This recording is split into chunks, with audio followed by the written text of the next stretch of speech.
Hello friends, welcome to exam warriors. आज हम लोग बात करने जा रहे हैं इंडियन पॉलिटी की, यानी कि भारतीय संविधान की प्रस्तावना से जो इम्पोर्टेंट क्वेश्चन बन सकते हैं उन सभी को आज हम इस वीडियो में डिस्कस करने जा रहे हैं। तो चलिए स्टार्ट करते हैं और देखते हैं आज का पहला क्वेश्चन है, भारतीय संविधान के निर्माताओं का मत निम्न में से किसमें प्रतिबिंबित होता है। यानी जो भारतीय संविधान के निर्माता थे तो उन्होंने अपने जो मत दिए थे, उन्होंने अपनी जो बात कही थी वो किसमें पूर्ण रूप से कह दी थी। एक ऐसा कौन सा छोटी चीज़ थी जिसमें उन्होंने पूर्ण रूप से एक चीज़ कह दी थी। ऑप्शन हमारे पास हैं उद्देशिका, मूल कर्तव्य, मूल अधिकार, राज्य के नीति निर्देशक तत्व या फिर इनमें से कोई नहीं। ठीक है, तो ये जो आप उद्देशिका देख रहे हैं, इस उद्देशिका को ही हम क्या कहते हैं, यही उद्देशिका हमारी प्रस्तावना है। ये जो उद्देशिका आप देख रहे हैं इसी को हम क्या कहते हैं, प्रस्तावना भी कहते हैं। बाद में यही प्रस्तावना भी बनी थी। तो प्रस्तावना में सब कुछ बताया गया है, मतलब एक सार है, एक निचोड़ है। ठीक है, हमारे पूरे संविधान की जितनी भी चीज़ें होंगी वो इसी के अंडर में आएंगी। ठीक है, तो इसका आंसर जो होगा वो होगा पहला वाला। नेक्स्ट क्वेश्चन की बात करेंगे। नेक्स्ट क्वेश्चन है, भारत के संविधान में उद्देशिका का विचार लिया गया है, यानी किस देश से लिया गया है। ऑप्शन है हमारे पास इटली, कनाडा के संविधान से, अमेरिका के संविधान से, फ्रांस के संविधान से या इनमें से कोई नहीं। तो याद रखेंगे कि जो हमारे में उद्देशिका का विचार है, ठीक है, उद्देशिका का जो विचार आया वो कहाँ से आया, वो अमेरिका से आया। ठीक है, वो कहाँ से, अमेरिका से लिया गया, यानी अमेरिका से बताया गया। जो भी हमने उद्देशिका ली है यानी प्रस्तावना ली है वो अमेरिका देश की एक संविधान से हम लोगों ने लिया है। ठीक, क्योंकि हमें पता है अलग अलग देशों के संविधान से हमने कई सारी चीज़ें उठाई हैं। ठीक है, चलिए नेक्स्ट क्वेश्चन की बात करेंगे। ठीक, तो नेक्स्ट क्वेश्चन है, भारतीय संविधान सभा के सम्मुख संविधान की प्रस्तावना का प्रस्ताव किसने रखा था। इनमें से कौन सा ऐसा व्यक्ति था जिन्होंने संविधान सभा के सामने ये बात कही थी कि प्रस्तावना होनी चाहिए। ठीक है, तो प्रस्तावना का जो प्रस्ताव रखा था वो जवाहरलाल नेहरू ने रखा था। किसने, जवाहरलाल नेहरू ने संविधान की प्रस्तावना का प्रस्ताव रखा था। ये यहाँ पर हमारा आंसर हो जाएगा। ठीक है, बाकी अब यहाँ पर एडिशनल इन्फॉर्मेशन भी है, ये भी आप लोग देख सकते हैं।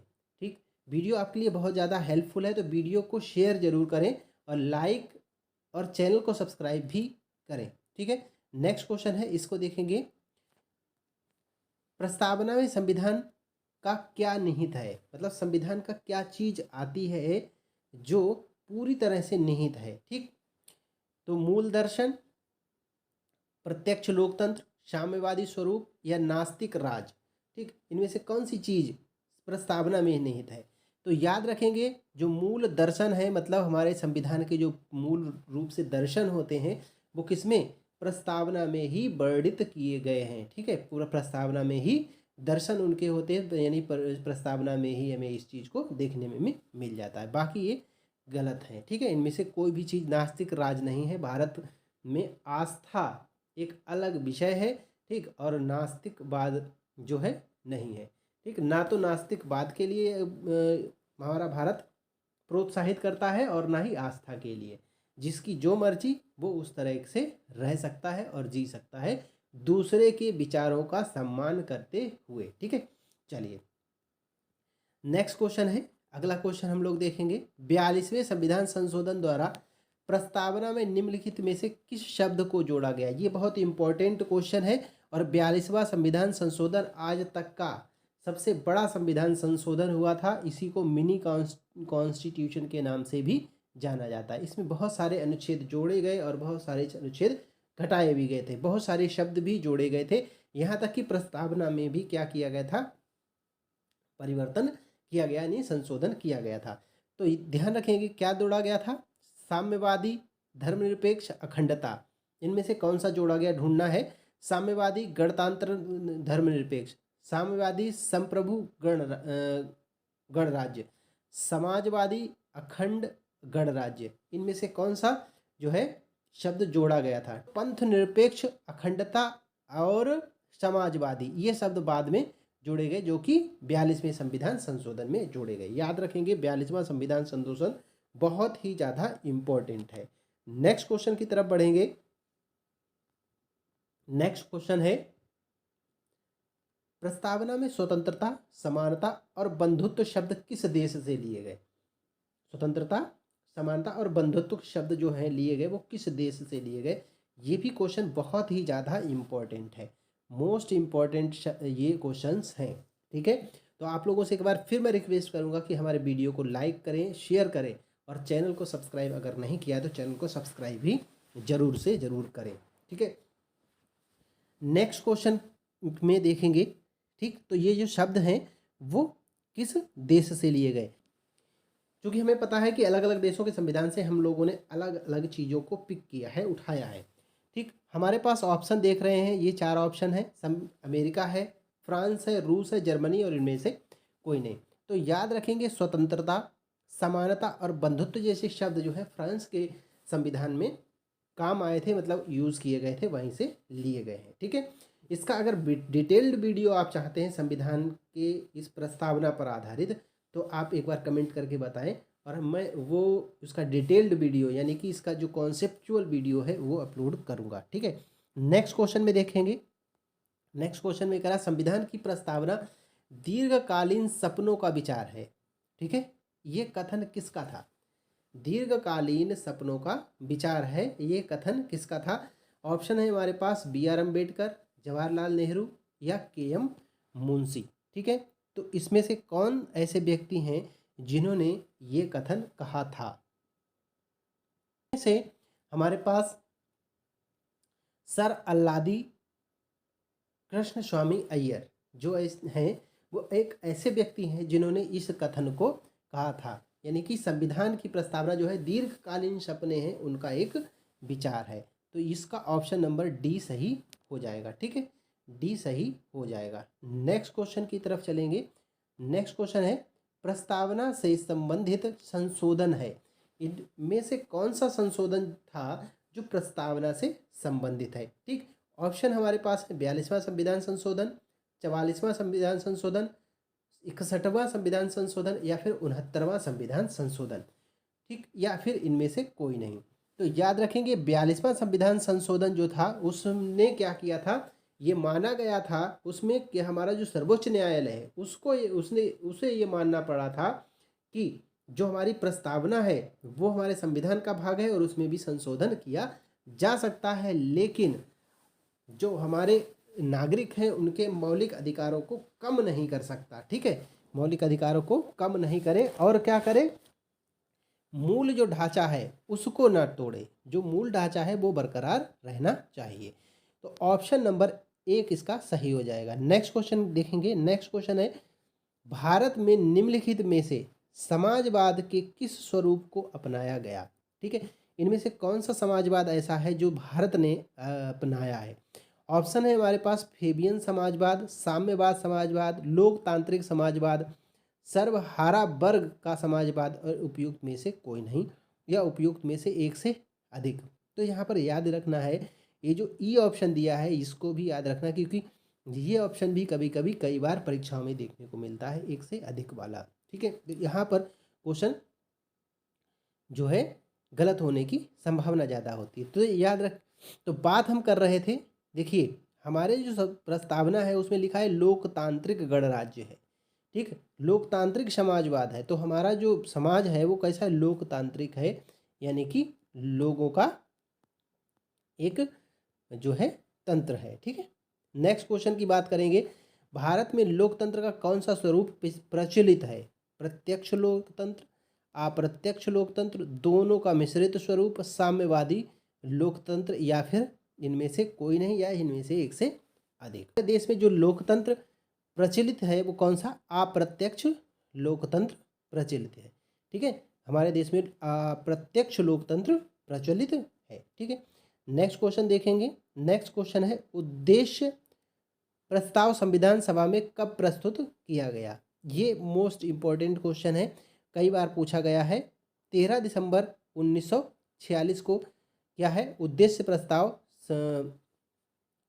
लाया गया, और जनवरी 1947 में इसको क्या किया गया, एक्सेप्ट कर लिया गया, यानी पारित कर दिया गया। तो इसका ऑप्शन नंबर डी सही हो जाएगा। नेक्स्ट क्वेश्चन देखेंगे, भारतीय गणतंत्र की 26 जनवरी 1950 को सही संवैधानिक वस्तु स्थिति क्या थी जब संविधान लागू हुआ था। ठीक है, तो भारतीय गणराज्य की सही स्थिति क्या थी उस समय, यानी कि भारत जो हमारा देश है वो किस तरह का देश उस समय स्वीकार किया गया था हमारे संविधान में। ठीक है, तो हमारे संविधान में जो देश हमारा देश स्वीकार किया गया था उस समय, वो ये संपूर्ण संप्रभुता संपन्न, ठीक है, लोकतांत्रिक गणराज्य, पंथ निरपेक्ष जैसा शब्द नहीं जोड़ा गया था और समाजवादी शब्द भी नहीं जोड़ा गया था, इसको भी बाद में लाया गया था 42वें संविधान संशोधन में। ये भी बात हम पीछे डिस्कस कर चुके हैं। ठीक है, तो इसका ऑप्शन नंबर सी सही हो जाएगा, जिसमें कि बाद में आया था। नेक्स्ट क्वेश्चन की बात करें, निम्नलिखित शब्दों में से कौन सा शब्द 1975 में भारतीय संविधान की प्रस्तावना में शामिल नहीं था। 1975 की में शामिल नहीं था। ठीक है, ये शामिल नहीं था, उस शब्द को हमने अखंडता कहा। ठीक है, वो अखंडता जो शब्द था वो बाद में जोड़ा गया 1975 के बाद में। ठीक है, चलिए नेक्स्ट क्वेश्चन की तरफ बढ़ते हैं। नेक्स्ट क्वेश्चन है,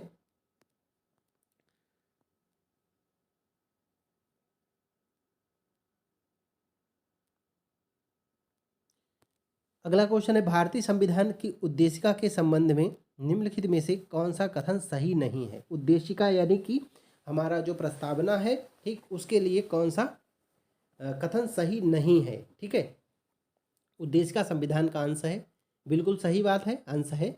इसमें संविधान का उद्देश्य का उल्लेख है, ये भी बिल्कुल बात सही है। उद्देश्य संविधान का क्या है, ये भी है। 1976 में उद्देशिका में समाजवादी शब्द जोड़ा गया था। ठीक, समाजवादी शब्द जोड़ा गया था, ये भी बात बिल्कुल सही है। शब्द धर्मनिरपेक्ष सदैव उद्देशिका का एक अंश था, सदैव नहीं था, 1976 में ये शब्द जोड़ा गया था। तो यही डी ऑप्शन जो होगा हमारा इस क्वेश्चन का आंसर हो जाएगा। ठीक है, धर्मनिरपेक्ष शब्द आपको पता है कि 42वें संविधान संशोधन में जोड़ा गया था। ठीक है, तो क्वेश्चन को आप हमेशा ध्यान से पढ़ें, क्योंकि इसमें पूछ रहा सही नहीं है। ठीक है, तो सही नहीं कौन सा है, डी वाला ऑप्शन जो है वो सही नहीं है। ठीक है, नेक्स्ट क्वेश्चन देखेंगे। नेक्स्ट क्वेश्चन में कह रहा है, निम्नलिखित में से भारतीय संविधान की प्रस्तावना को हमारे संप्रभु प्रजातांत्रिक गणराज्य की जन्म कुंडली किसने कहा। ठीक है, ये भी बहुत ही इंपॉर्टेंट क्वेश्चन हो जाता है हमारे लिए। इस बात को कहा था के एम मुंशी ने। ठीक है, के एम मुंशी जो थे, ये क्या थे, ये जो हमारा एक समिति बनी थी, उस समिति के सदस्य थे। ठीक है, और उस समिति का नाम आप लोग कमेंट बॉक्स में बताएंगे। मैं आपको एक हिंट देता हूँ, उस समिति के जो अध्यक्ष थे, ठीक है, वो कौन थे, वो थे हमारे डॉक्टर BR अम्बेडकर। ठीक, और इसका आंसर मैं आपको लास्ट में, अंत में बताऊंगा। अदरवाइज आप लोग कमेंट करके बताइए कि उस समिति के अध्यक्ष कौन थे। ठीक है, चलिए नेक्स्ट क्वेश्चन की तरफ चलते हैं। नेक्स्ट क्वेश्चन है, निम्नलिखित में से किस संदर्भ में धर्मनिरपेक्ष शब्द को सही भाव व्यक्त किया गया है। ठीक है, मतलब किस इसमें इस बात में धर्मनिरपेक्ष शब्द का सही भाव उत्पन्न किया गया, व्यक्त किया गया, बताया गया। भारत में अनेक धर्म हैं, इस चीज को इस शब्द में नहीं लिख सकते। भारतीय को धार्मिक स्वतंत्रता प्राप्त है। धर्म अनुपालन व्यक्ति की इच्छा पर निर्भर करता है। भारत में राज्य का कोई धर्म नहीं है। ठीक है, ये बिल्कुल सही बात है, यानी कि धर्म निरपेक्ष है। भारत में किसी धर्म को बढ़ावा नहीं दे सकते, ना ही किसी धर्म के विरोध में हम कुछ कर सकते हैं। ठीक है, यानी भारत का जो राज्य है वो किसी भी धर्म को मानेगा नहीं, वो धर्म से रहित है, धर्म से दूर है। ठीक है, धर्म का कोई मतलब नहीं है इसमें। ठीक है, तो इसमें जो ऑप्शन नंबर डी होगा वो बिल्कुल सही होगा। ठीक है, आगे देख रहे हैं, यहाँ पर ये एडिशनल इन्फॉर्मेशन दी गई है, उसको भी आप लोग रीड करते चलें, ये आपके लिए बहुत ही ज़्यादा हेल्पफुल भी हो जाएगी। ठीक है, चलिए नेक्स्ट क्वेश्चन की तरफ चलते हैं। नेक्स्ट क्वेश्चन कह रहा है, भारतीय स्वतंत्रता की प्रस्तावना में, भारतीय स्वतंत्रता की प्रस्तावना निम्नलिखित में से किस स्वतंत्रता का वर्णन नहीं है। ठीक है। भारत की स्वतंत्रता की प्रस्तावना जो है, मतलब हमारे संविधान है, ठीक है, भारत संविधान होना चाहिए, यहाँ पर स्वतंत्रता नहीं होना चाहिए, ये गलत है। आप लोग यहाँ पर संविधान लिख लीजिएगा। भारतीय संविधान की प्रस्तावना में निम्नलिखित में से किस स्वतंत्रता का वर्णन नहीं है, किस स्वतंत्रता का वर्णन नहीं है। ठीक, ऑप्शन है हमारे पास विचार की स्वतंत्रता, धर्म की स्वतंत्रता, विश्वास की स्वतंत्रता, आर्थिक स्वतंत्रता, या फिर इनमें से कोई नहीं। ठीक है, तो विचारों की स्वतंत्रता है, विचार हम अपने मर्जी से कुछ भी ला सकते हैं अपने मस्तिष्क में। ठीक है। धर्म की स्वतंत्रता, धर्म भी हम मान सकते हैं कोई भी, ये भी स्वतंत्रता है। ठीक है। विश्वास की स्वतंत्रता, भाई हम किसी पर भी विश्वास कर सकते हैं, इसकी स्वतंत्रता है। आर्थिक स्वतंत्रता जो है वो नहीं है, आर्थिक स्वतंत्रता जो है नहीं है, क्योंकि आर्थिक जो है हमें कहते हैं आर्थिक यानी कि संपत्ति का अधिकार हमारे अधिकार में नहीं है। ठीक है, नहीं तो हम संपत्ति की मांग करने लगेंगे। ठीक है, तो दोस्तों आप लोगों से एक बार फिर रिक्वेस्ट है कि हमारे वीडियो को लाइक ज़रूर करें, और हम अपने इस वीडियो के जो टारगेट है वो 100 लाइक के लिए फिक्स करते हैं। तो 100 लाइक आपको हमें इस वीडियो पर दिलवाने हैं, वीडियो को शेयर भी करना है। ठीक है, चलिए नेक्स्ट क्वेश्चन देखते हैं। अगला क्वेश्चन है, निम्नलिखित में से कौन एक भारतीय संविधान के उद्देश्यों को प्रतिबिंबित करता है। इनमें से कौन सा एक है जो भारतीय संविधान के उद्देश्य को प्रतिबिंबित करता है। तो देखिए, भारतीय संविधान के उद्देश्य क्या था, मतलब कहने का सेंस ये है। ठीक है, जो उद्देश्य था वो किस में बात बताई गई है, किस में थी। मौलिक अधिकार में है, संविधान का जो उद्देश्य मौलिक अधिकार में निहित है, बिल्कुल नहीं। ठीक, संविधान की प्रस्तावना में है, जी हाँ बिल्कुल सही है। ठीक, संसद में है, बिल्कुल नहीं। राजनीतिक राज्य के नीति निर्देशक तत्वों में है, बिल्कुल नहीं। ठीक है, तो ऑप्शन नंबर 20 में जो है बिल्कुल सही हो जाएगा। जो संविधान का उद्देश्य है वो किस में निहित है, हमारी प्रस्तावना में निहित है। नेक्स्ट क्वेश्चन की तरफ बढ़ेंगे। अगला क्वेश्चन है, कह रहा है भारत के संविधान की उद्देशिका में कितने प्रकार के न्याय की व्यवस्था की गई है। तो भारत में का संविधान जो है उसकी उद्देशिका में 3 प्रकार के जो न्याय है उसकी हमारा घोषणा या व्यवस्था की गई है। ठीक है, न्याय के लिए सामाजिक, आर्थिक और राजनैतिक न्याय शामिल है। सामाजिक, आर्थिक और राजनैतिक शामिल है, और ये तत्व किससे प्रेरित है, रूसी क्रांति से प्रेरित है। नेक्स्ट क्वेश्चन की तरफ बढ़ेंगे। नेक्स्ट क्वेश्चन है हमारा, निम्नलिखित विवादों में से किसमें सर्वोच्च न्यायालय ने प्रस्तावना को भारतीय संविधान की मौलिक संरचना का भाग स्वीकार किया था। ठीक है, ऑप्शन है बेरूबारी विवाद, के गोपालन विवाद, प्रिवी पर्स विवाह विवाद, केशवानंद भारती विवाद, या इनमें से कोई नहीं। तो याद रखेंगे, जो केशवानंद भारती बनाम केरल गणराज्य एक हुआ था, केरल राज्यवाद विवाद हुआ था, इसमें क्या कहा था, सर्वोच्च न्यायालय ने अपने ही निर्णय, पूर्व में दिए गए निर्णय को बदल दिया था और कहा था कि जो संविधान की प्रस्तावना है वो क्या है, हमारे संविधान का भाग है, और इसमें भी हम लोग क्या कर सकते हैं, संशोधन कर सकते हैं। तो केशवानंद भारती का विवाद हुआ, उसमें क्या किया गया था, उसमें संविधान की प्रस्तावना को भी संविधान का भाग माना गया था। यहाँ पर एडिशनल जानकारी दी गई है, इसको भी हम लोग डिस्कस कर सकते हैं। ठीक है, चलिए नेक्स्ट क्वेश्चन की बात करेंगे। भारतीय संविधान का कौन सा भाग संविधान की आत्मा कहलाता है। ठीक है, इस क्वेश्चन को आप लोग जरूर नोट करिए और इम्पोर्टेंट टिक लगा कर रखिए, 5 स्टार वाला क्वेश्चन, इसलिए क्योंकि भारत की का संविधान, जो संविधान की आत्मा, अगर सीधा सीधा क्वेश्चन पूछा जाए भारतीय संविधान की आत्मा क्या है या किसे कहा जाता है, तो आप ऑप्शन लगाएंगे उद्देशिका। ठीक है, और अगर किसी का नाम देकर पार्टिकुलर दिया जाए, ठीक, तो कुछ और होगा। जैसे पूछा जाता है कि B.R. अम्बेडकर ने किसे कहा, ठीक है, तो वो अलग है। ठीक, किसी और ने क्या कहा, किसी और पर्टिकुलर पर्सन का नाम दे के दिया जाए तो वो अलग अलग चीज़ को कहा जाता है। ये B.R. अम्बेडकर का पूछा जाता है तो अनुच्छेद 22 को उन्होंने कहा था। ठीक है, और नॉर्मल पूछा जाए तो किसने कहा था, संविधान की आत्मा उद्देशिका को यानी प्रस्तावना को कहा जाता है। ऑप्शन नंबर बी सही है। नेक्स्ट क्वेश्चन हम लोग आगे बढ़ेंगे। नेक्स्ट क्वेश्चन है, निम्नलिखित में से कौन भारतीय संविधान की प्रस्तावना में उल्लेखित नहीं है? इनमें से कौन सी चीज़ है जो हमारे संविधान की प्रस्तावना में उल्लेखित नहीं है? ठीक है, तो याद रखेंगे जो हमारा सामाजिक न्याय है वो भी उल्लेखित है, आर्थिक न्याय ये भी उल्लेखित है। ठीक है, आर्थिक न्याय ये उल्लेखित, हाँ ये भी उल्लेखित है। धार्मिक न्याय ये उल्लेखित नहीं, राजनीतिक न्याय भी उल्लेखित है। धार्मिक न्याय की बात नहीं, क्योंकि हम धर्म को मानते नहीं, यानी हम किसी भी धर्म के पक्ष में नहीं, इसलिए धार्मिक न्याय की बात नहीं कर सकते। ठीक है, नेक्स्ट क्वेश्चन की बात करेंगे। इनमें नेक्स्ट क्वेश्चन है, निम्नलिखित में से कौन भारत को धर्मनिरपेक्ष वर्णित करता है? इनमें से कौन सी ऐसी बात है, कौन ऐसा चीज़ है और कौन सा ऐसा जगह है जहाँ पर संविधान में ये बताया गया कि भारत एक धर्मनिरपेक्ष राज्य है? तो याद रखेंगे भारत की जो भारतीय संविधान की जो प्रस्तावना है उसमें कहा गया है कि धर्मनिरपेक्ष भारत है। ठीक है, तो संविधान की प्रस्तावना में इस बात को अपनाया गया है। नेक्स्ट क्वेश्चन कहेंगे, देखेंगे। नेक्स्ट क्वेश्चन में हम थोड़ा सा इसको छोटा करेंगे ताकि हमें सभी ऑप्शन दिखाई देने लगे। ठीक है, सारे ऑप्शन दिखाई दे रहे हैं। निम्नलिखित शब्दों पर विचार कीजिए। समाजवादी, प्रजातांत्रिक, सार्वभौमिक, धर्मनिरपेक्ष। ठीक है, तो ये यहाँ पर इसको एक क्रम से लगाना है। ठीक है, इनका सही क्रम क्या होगा? तो सार्वभौमिक, समाजवादी, धर्मनिरपेक्ष, प्रजातांत्रिक। ठीक है, मतलब सार्वभौमिक मतलब एक समान रूप से, ठीक, एक समान रूप से। ठीक, समाजवादी होगा। ठीक, फिर दूसरा, पहला थर्ड पे आएगा, फिर फर्स्ट आएगा।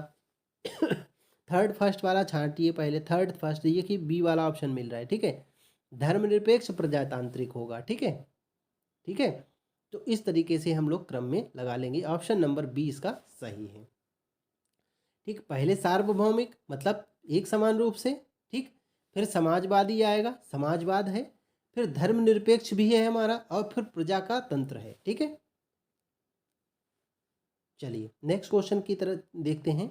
नेक्स्ट क्वेश्चन है, भारतीय संविधान की प्रस्तावना में भारत को किस रूप में घोषित किया गया? एक सार्वभौमिक प्रजातांत्रिक गणराज्य, एक सामाजिक प्रजातांत्रिक गणराज्य, सार्वभौमिक, सत्ता संपन्न, समाजवादी, धर्मनिरपेक्ष, लोकतांत्रिक गणराज्य। तो ऑप्शन नंबर सी सही होगा, सार्वभौमिक, सत्ता संपन्न। ठीक है, सत्ता संपन्न, समाजवादी, धर्मनिरपेक्ष, लोकतांत्रिक गणराज्य। ऑप्शन नंबर सी सही है। ठीक है, नेक्स्ट क्वेश्चन देखेंगे। नेक्स्ट क्वेश्चन में कह रहा है, भारत में लौकिक सार्वभौमिक क्या है? क्योंकि संविधान की प्रस्तावना आरंभ होती है।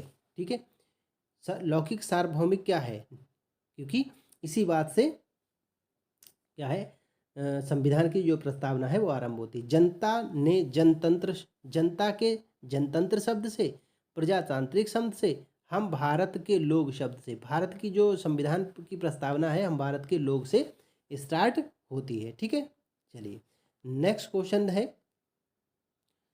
नेक्स्ट क्वेश्चन देखेंगे, भारत के संविधान की प्रस्तावना में निम्नलिखित में से किस एक को पहले मुख्य रूप से सम्मिलित नहीं किया गया था? इनमें से कौन सी चीज़ है जिसको पहले हमने सम्मिलित नहीं किया था, बाद में शामिल किया था? ठीक है, तो याद रखेंगे समाजवादी और धर्मनिरपेक्ष शब्द को 42वें संविधान संशोधन में जोड़ा गया था, हमारी उद्देशिका में यानी प्रस्तावना में। पहले ये शब्द नहीं थे, तो ऑप्शन नंबर डी इसका सही आंसर होगा। ठीक है, तो आई होप कि आप लोगों ने ये वीडियो कंप्लीट देखा होगा और आपको ये वीडियो पसंद आया और हेल्पफुल भी रहेगा, ये मैं आपको श्योर कहता हूँ। अगर यहाँ से वीडियो आप देखेंगे पॉलिटी के, तो यहाँ से आपको 5 से 6 मार्क्स जो है कंप्लीट हो जाएंगे। पॉलिटी का जो पोर्शन है वो यहीं से आपको मिल जाएगा। आपके किसी भी एग्ज़ाम में आप बैठेंगे तो सारे एग्ज़ाम में लगभग यही सी पोर्शन से कवर हो जाएगा। ठीक, तो वीडियो को लाइक ज़रूर करें, शेयर ज़रूर करें, और अगर चैनल को सब्सक्राइब नहीं किया तो चैनल को एक बार ज़रूर सब्सक्राइब करें, क्योंकि आपको वीडियो इसी तरह के आगे भी मिलते रहेंगे। नेक्स्ट क्वेश्चन में देखेंगे। नेक्स्ट क्वेश्चन में कह रहा है, भारतीय संविधान के प्रस्तावना में अब तक कितनी बार संशोधन हो चुका है?